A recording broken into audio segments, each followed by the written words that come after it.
বাংলাদেশ সেনাবাহিনীর হাতে আসছে এমন এক রাইফেল যা শুধু দেখতে আধুনিক নয়, বরং রাশিয়া ইউক্রেন যুদ্ধেও যার কার্যকারিতা ইতিমধ্যে প্রমাণিত। জেট প্রজাতন্ত্রের এই অস্ত্রটি এখন বিশ্বের অনেক দেশেই আধুনিক বাহিনীর পছন্দের তালিকায়। কিন্তু কেন AK-15 বাদ দিয়ে এই অস্ত্র? কেন মার্কিন M41 বা তুর্কির SR-308 নয়? এর পেছনে আছে আন্তর্জাতিক নিষেধাজ্ঞা, প্রযুক্তির সংকট এবং যুদ্ধক্ষেত্রে বাস্তবতা। আজ আমরা জানব কিভাবে CZ Brain 2 হয়ে উঠল বাংলাদেশের ভবিষ্যৎ যুদ্ধের অস্ত্র।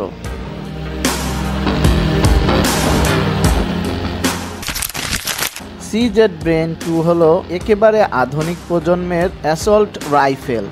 চেক প্রজাতন্ত্রের নির্মিত এই অস্ত্রটি এখন ইউক্রেন যুদ্ধক্ষেত্রেও ব্যবহৃত হচ্ছে। এটি তৈরি হয়েছে হালকা অ্যালুমিনিয়াম অ্যালয় এবং শক্তিশালী পলিমার দিয়ে, যার ফলে এটি বহনে হালকা, ব্যবহারে সহজ এবং দীর্ঘস্থায়ী। এর সবচেয়ে বড় শক্তি, এটি দুই ধরনের গুলি চালাতে পারে, ন্যাটো স্টার্ক 5.56 × 45 মিমি এবং পুরাতন সোভিয়েত রাউন্ড 7.62 × 39 মিমি, দুটোই। অর্থাৎ চাইলেই সহজে অপারেশন অনুযায়ী গুলি বদলে দিতে পারে।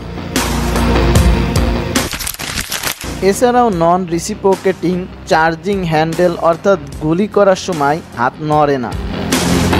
ভাতযোগ্য স্টক, একে নেওয়া যায় পাহাড়ি অভিযানে বা ট্রান্সপোর্টে সহজে। টেকটিক্যাল অ্যাক্সেসরি যুক্ত করার সুযোগ, যেমন নাইট ভিশন, লাইট লেজার। আরও চমৎকার তথ্য, এই রাইফেলটি এতটাই নির্ভরযোগ্য যে ইউক্রেন যুদ্ধেই স্থায়ীভাবে উৎপাদিত হয়ে ব্যবহৃত হচ্ছে।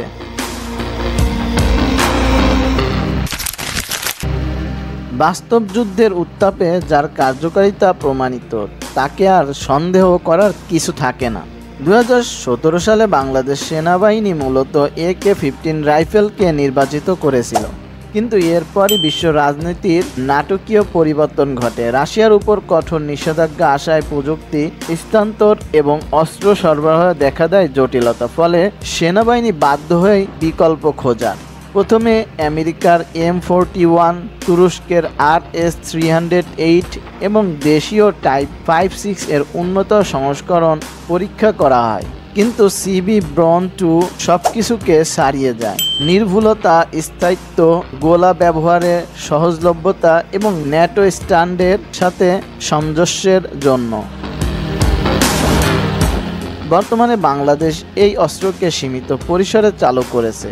ভবিষ্যতে BD-8 নামের দেশীয় উৎপাদিত রাইফেলের সঙ্গে এটি মিলিয়ে একটি ভারসাম্য আর্মামেন্ট সিস্টেম গঠনের পরিকল্পনা চলছে, যার মাধ্যমে বাংলাদেশ আত্মনির্ভরশীল হয়ে উঠবে অস্ত্র উৎপাদনে।